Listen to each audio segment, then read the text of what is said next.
Assalamualaikum warahmatullahi wabarakatuh. Perkenalkan, nama saya Muhammad Rizky Fuadi dari kelas 4210 dengan NIM 140118842. Kali ini saya akan menjelaskan tentang tugas besar metode penelitian, yaitu membuat proposal dengan judul analisis strategi bisnis terhadap keputusan pembelian Indomie goreng rasa soto PT Indofood Sukses Makmur Tbk pada mahasiswa Telkom University. Mengapa saya memilih Indofood? Seperti yang kita ketahui bahwa Indofood merupakan sebuah perusahaan yang menyediakan berbagai produk makanan, bisa bumbu, produk makanan instan, dan produk makanan seperti sayuran dan lain-lain. PT Indofood ini mengklasifikasikan bisnisnya menjadi 5 segmen, yaitu produk konsumen yang bermerek, bogasari, agrobisnis, distribusi, serta budidaya, dan juga pengolahan sayuran. Perusahaan PT Indofood ini terdapat produk seperti susu, makanan ringan, biskuit, bumbu penyedap makanan, minuman, dan makanan bernutrisi. Objek penelitian yang dilakukan yaitu PT Indofood dan juga menjadi latar belakang terdapat strategi baru dari PT Indofood untuk membuat terobosan dengan membuat beberapa varian dari mie goreng tersebut. Akan tetapi strategi dari PT Indofood ini gagal karena produk ini kurang pasaran. Nah, yang menjadi objek pada penelitian yaitu Indomie goreng rasa soto ini, karena mungkin di telinga kita terdengar asing bahwa mie instan dari Indomie ini jarang ada di pasaran karena memang tidak laku dibandingkan dengan produk originalnya yaitu Indomie goreng. Nah, rumusan masalah yaitu terdapat bagaimana strategi PT Indofood untuk mengeluarkan produk baru yang laku di pasaran. Yang kedua, apakah strategi memunculkan produk baru mempengaruhi keputusan pelanggan?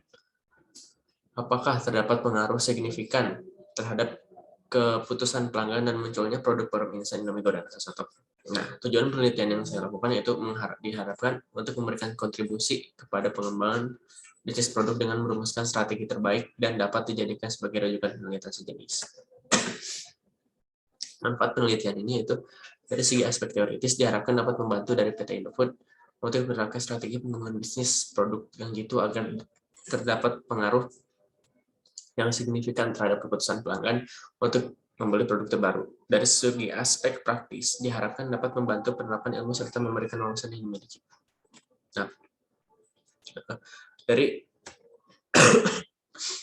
Nah, menurut Howard dan Say, mengapa orang itu terkesan pilih-pilih untuk membeli produk terbaru, dan mungkin pengembangan produk pun kesulitan untuk memasarkan produknya agar aku di pasaran.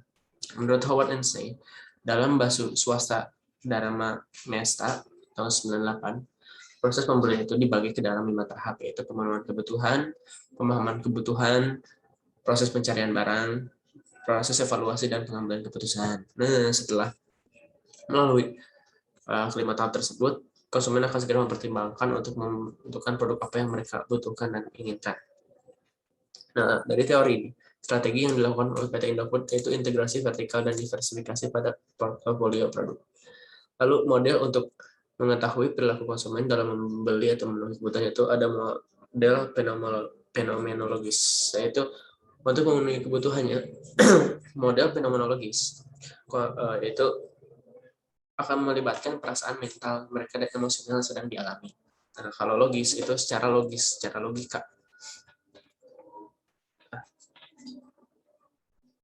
Nah, terdapat beberapa faktor yang akan mempengaruhi keputusan pelanggan dalam proses pembelian suatu produk yang diharuskan mengetahui sifat karakter setiap konsumen. Nah, rata-rata karakter dari seorang konsumen pria, menurut Johnston, pria itu mudah dipengaruhi oleh bujukan para penjual, dan wanita itu tidak.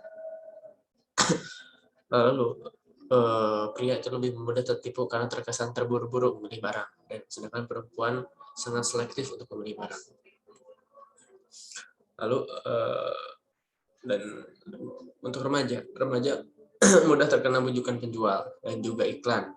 Lalu remaja pun terkesan asal beli tanpa memikirkan harga dibandingkan orang yang lebih tua. Ada penelitian terdahulunya yaitu memahami tipe dan karakter konsumen untuk mencapai tujuan pemasaran. Lalu ada analisis faktor-faktor yang mempengaruhi keputusan pembelian. Itu studi kasus pada konsumen yang memahami PT Harpindo Jaya Semarang. Nah, kerangka pemikiran terdapat beberapa faktor yang dapat mempengaruhi keputusan pelanggan dalam membeli suatu produk yang sudah disebutkan tadi, yaitu faktor-faktornya apa saja. Keputusan pelanggan dalam membeli barang harus melalui 5 tahap, dan 5 tahap sudah disebutkan tadi. Dalam kerangka pemikiran ini, mengapa PT Indofood dapat menarik pelanggan dari suatu produk yang masih baru? Karena pada sebelumnya mungkin produk PT Indofood gagal di pasaran, yaitu Indomie goreng sesuatu. Nah, seperti yang sudah dijelaskan bahwa keputusan pembelian akan terjadi jika konsumen sudah pernah memiliki dan tahu tentang informasi produk tersebut. Menurut Koswara 1995 chapter 75 dalam Theophilus Kusuma Adi dan berguna, maka bisa disimpulkan bahwa orang terkesan mencoba hal baru jika orang tersebut belum pernah mencoba hal baru jika orang tersebut belum pernah membeli atau mengetahui informasi dari produk tersebut. Nah, contohnya produk Indomie goreng rasa soto yang mungkin membuat orang kurang tertarik untuk membelinya. Hipotesis yang hanya terdapat strategi bisnis PT Indofood mempengaruhi keputusan pembelian pelanggan, dan hanonnya strategi bisnis PT Indofood tidak mempengaruhi keputusan pembelian pelanggan. Nah, di sini ada karakteristik penelitian. Nah, metodenya yang saya lakukan kualitatif, karena kualitatif mungkin berupa deskriptif, dan teknik yang dilakukan seperti wawancara, dan kualitatif ini mencari datanya tidak mengenal responden atau seperti kuesioner, dan kami lebih mengenal seperti narasumber dan partisipan. Lalu berdasarkan tujuannya disebutkan tadi deskriptif, setting penelitiannya non-contrived setting, keterlibatan datanya tidak mengintervensi data berdasarkan pelaksanaan individu berdasarkan waktu pelaksanaannya cross sectional satu waktu dan merupakan banyak data. Populasi dan sampelnya, sumber data yang saya dapatkan yaitu dari mahasiswa Telkom University jurusan MPTI angkatan 2018. Nah, yang disebutkan tadi bahwa penelitian secara kualitatif itu tidak mengenal istilah populasi atau responden. Nah, akan tetapi kami lebih mengenal seperti partisipan, narasumber, teman, keluarga, informan, dan juga guru dalam penelitian yang dilakukan. Lalu teknik sampling, ada pervasive sampling dan snowball sampling. Pervasive sampling merupakan teknik pengambilan sumber data dengan pertimbangan-pertimbangan tertentu. Pertimbangan itu contohnya orang atau partisipan atau narasumbernya dianggap paling tahu tentang apa yang sedang kita lakukan, harapkan, dan juga memungkinkan menguasai, sehingga para peneliti menjadi objek atau situasi sosial yang harus ditelitinya. Nah, narasumber atau partisipan terlibat dalam penelitian ini sudah disebutkan tadi, yaitu mahasiswa Telkom University jurusan MBTI atau Manajemen Bisnis Telekomunikasi dan Informatika angkatan 2018. Nah, berikut ada pengumpulan data, metode wawancara semi struktur dalam kategori yang saya lakukan yaitu in-depth interview dengan partisipan sebagai narasumber. Nah, mengapa menggunakan kategori semi struktur in-depth interview ini? Jadi wawancara ini memiliki tujuan untuk menemukan permasalahan lebih terbuka, dan obrolan dan wawancara yang dilakukan lebih santai.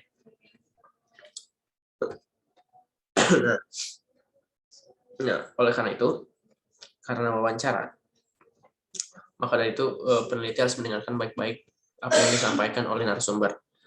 Nah, agar dapat mendukung bukti wawancara, saya menggunakan perlengkapan seperti kamera, buku catatan. Nah, agar tidak mudah lupa satu wawancara, itu ya harus dicatat. Nah, wawancara ini dilakukan memang tidak terstruktur dan lebih leluasa kategori in-depth interview ini. Maka dari itu peneliti harus membuat rangkuman yang sistematis pada hasil wawancara. Untuk mendapatkan suatu pola, maka hubungan antara satu dengan lainnya perlu disinkronisasikan. Nah, teknik wawancara yang tidak terstruktur ini atau in-depth interview ini ditujukan kepada narasumber atau partisipan mahasiswa Telkom University yang menawarkan diri menjadi narasumber atau partisipan wawancara yang akan dilakukan. Nah, para narasumber ini diberikan pertanyaan-pertanyaan ini merupakan pertanyaan yang memang harus ditanyakan kepada narasumber. Pertanyaannya antara lain itu, apakah Anda menyukai produk mie instan dari Indofood, yaitu Indomie? Mereka menjawab, ya, mereka sangat suka sekali, apalagi mereka sudah mengenal produk ini dari mereka sejak kecil. Yang kedua, apakah Anda menyukai Indomie goreng? Ya, tentu mereka sangat menyukai Indomie goreng, karena mereka makanan tidak sehari-hari. Mungkin makanan mereka yang jika tidak ada makanan lagi, mereka biasanya memakan Indomie goreng. Apakah Anda pernah mendengar Indomie goreng satu? Mereka bilang mereka sangat asing mendengar Indomie goreng rasa soto. Jika varian Indomie yang keempat ada, jika varian Indomie goreng rasa soto masih ada di pasaran, apakah Anda ingin mencobanya? Dan mereka menyebutkan tidak, karena mereka memang cenderung lebih memilih Indomie goreng original karena terkesan aneh jika mencoba Indomie goreng rasa soto. Biasanya Indomie goreng rasa soto menurut mereka itu terdapat pada Indomie kuah. Lalu, apakah dengan adanya varian Indomie goreng rasa soto merubah keputusan Anda untuk lebih memilih Indomie goreng original? Mereka lebih memilih Indomie goreng original karena ya seperti yang disebutkan tadi, terkesan aneh jika Indomie goreng rasa soto dibandingkan Indomie kuah rasa soto.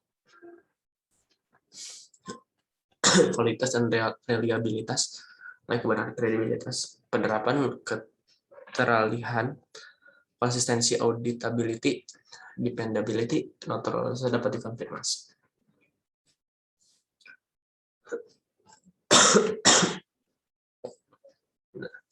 Terdapat analisis sebelum di lapangan, yaitu dalam tahapan ini dapat terdapat hasil studi atau teori terdahulu ataupun data sekunder akan digunakan dalam menentukan fokus penelitian. Fokus penelitian yang akan dibuat masih bersifat sementara dan akan terus berkembang mengikuti apa yang terjadi di lapangan.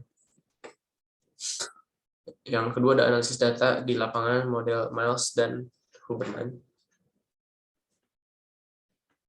Nah, ada reduksi data. Reduksi data ini dilakukan karena jumlah data yang banyak, kompleks, dan juga rumit, sehingga diperlukan reduksi atau merangkum data menjadi memfokuskan pada hal-hal yang penting saja dan hal-hal yang difokuskan untuk mencari pola dengan tema yang sesuai. Display data. Setelah data selesai direduksi, maka data tersebut dapat disajikan atau di-display atau disajikan. Ya, bentuk penyajian data ini dapat berupa tabel, grafik, pie chart, piktogram, dan sebagainya. Lalu ada kesimpulan. Setelah data direduksi dan disajikan, hal yang dilakukan selanjutnya adalah mengambil kesimpulan dari data tersebut. Dalam penelitian kualitatif, kesimpulan merupakan temuan baru yang dapat berupa deskripsi atau gambaran dari suatu objeknya. Jadi sehingga objek tersebut menjadi jelas. Analisis setelah selesai di lapangan. Nah, yang pertama yaitu dapat melakukan analisis. Dalam tahap ini peneliti melakukan perbaikan pada hipotesis-hipotesis yang kurang relevan dari temuannya serta memfokuskan penelitian pada penafsiran data dan pengumpulan bukti-bukti. Yang kedua ada mencari tema dan merumuskan temuan penelitian. Nah, pada tahap ini juga peneliti mengecek data dan temuan peneliti dengan melakukan pembacaan berulang kali terhadap catatan lapangan, menandai topik-topik percakapan atau catatan yang penting, membuat tipologi dan membaca literatur yang memiliki korelasi dan penelitian. Menurut Farida, tahun 2014, halaman 190. Nah, bekerja dengan hipotesis. Pada tahap ini, penelitian melakukan analisis terhadap hipotesis yang telah disusun.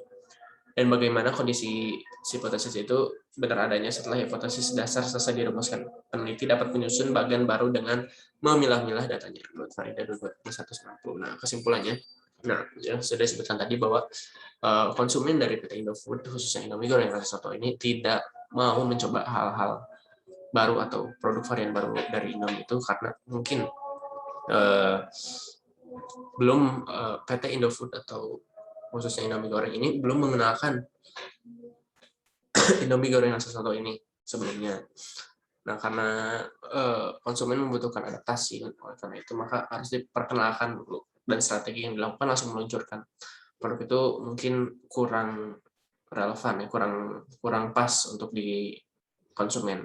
Karena itu strateginya yaitu mungkin bisa diberikan bumbu-bumbu soto pada Indomie goreng biasa agar konsumen bisa mengetahui apa rasa Indomie goreng soto dan mungkin akan membantu strategi untuk pengembangan produk tersebut. Baik, terima kasih. Maaf jika ada salah kata dan